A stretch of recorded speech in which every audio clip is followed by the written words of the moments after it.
Hello everyone, কেমন আছেন? আমি ভালো আছি। আজকে আপনাদের সঙ্গে শেয়ার করব বিনা কুকিংয়ে, মানে আজকে আর গ্যাস জ্বালাচ্ছি না। আজকে দেখাচ্ছি আপনাকে কিভাবে, এটা কেউ বুঝতে পারছেন কী জিনিস? আমার খুব পছন্দের জিনিস, ভীষণ ভালোবাসি খেতে। কদবেল নিয়ে এসছি, সেটাই আজকে মাখাবো। অনেক দিন ধরেই এনেছি, ফ্রিজে পড়েছিল, করতে করতে হয় না, হয়ে ওঠে না। তো এটা আজকে মাখাবো, সেটাই আপনাদের সঙ্গে শেয়ার করব। তো এটাকে প্রথমে ফাটিয়ে নিই। এই দেখুন, এরকম বাড়ি মেরে ফাটাতে পারলাম না। একটা আমার ওই সামান দিস্তের এটা আছে, সেটা দিয়ে এটাকে ফাটালাম। দেখুন, দারুণ গন্ধ ছাড়ছে।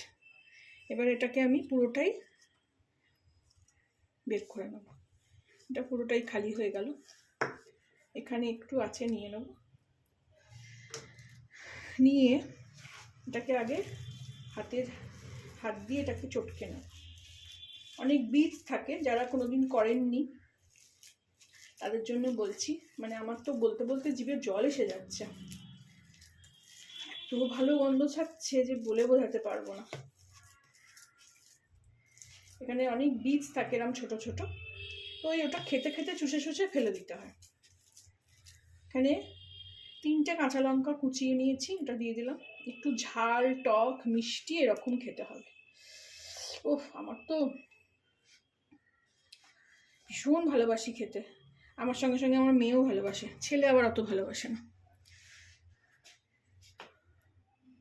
এখানে বাকি ইনগ্রিডিয়েন্টসগুলো দিয়ে দেবো।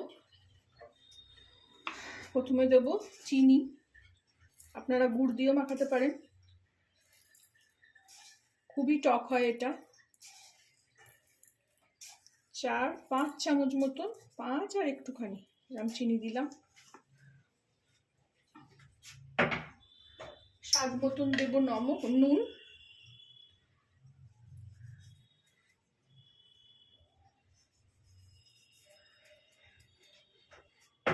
একবার চেখে দেখবো, লাগলে আবার দেবো। আর দেবো, যেটা না দিলেই নয়, খুবই ভাল লাগে খেতে, কাঁচা তেল। এটা আমি আমার মায়ের থেকে শেখা। মা ভীষণ এসব টক জিনিস খেতে ভীষণ ভালোবাসতো। কিছু না থাকলে, আগেও বলেছি আমি, তেঁতুলের চাটনি বানিয়ে খেয়ে নিত। টক জিনিস তার এত পছন্দের ছিল যে টক ছাড়া সে খেতেই পারতো না।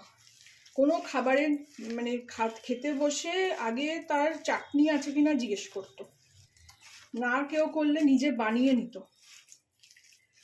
আর দেখেছি মাকে দেখেই শেখা, প্রত্যেকটা সিজনেই প্রত্যেক রকমের জিনিস খেত। আমের সময় আম, আমড়ার সময় আমড়া, জলপাইয়ের সময় জলপাই, চালতার সময় চালতা। তারপরে এই কদবেলে বলতে বলতে আমার তো মুখে জল এসে যাচ্ছে, আমি তো কথা বলতেই পারছি না, এত ভালো গন্ধ ছাড়ছে। দেখুন, এটাকে ভালো করে মেখে নিলাম। দেখি একটু নুনটা কেমন হলো।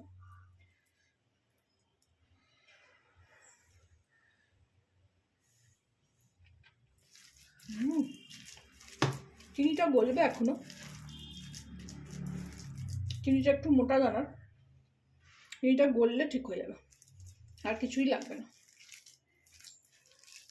আপনারাও এভাবে বানিয়ে খাবেন, দারুণ খেতে লাগে। যদি কেউ টক খেতে ভালোবাসেন, খুবই ভালো লাগবে, টক মিষ্টি এরকম। আমাকে জানাবেন কেমন লাগলো। খুব শর্টাং রেসিপি একটা আজকে শেয়ার করলাম। এটাকে এবার একটু সার্ভ করে নেবো, স্টিলের জায়গায় রাখবো না। আজকে এই কাঁচের বাটিতে সার্ভ করে নিচ্ছি। ঝালটাও যদি আপনারা আর একটু খেতে চান, সেটাও কাঁচা লঙ্কা দিতে পারেন। এটা একটু মজবে, ছাদে যাব, একটু রোদ্দুরেও দিয়ে দেবো।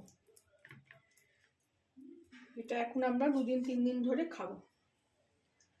আপনারাও বানাবেন এরকমভাবে, নো কুকিং রেসিপি, খুবই ভালো লাগবে।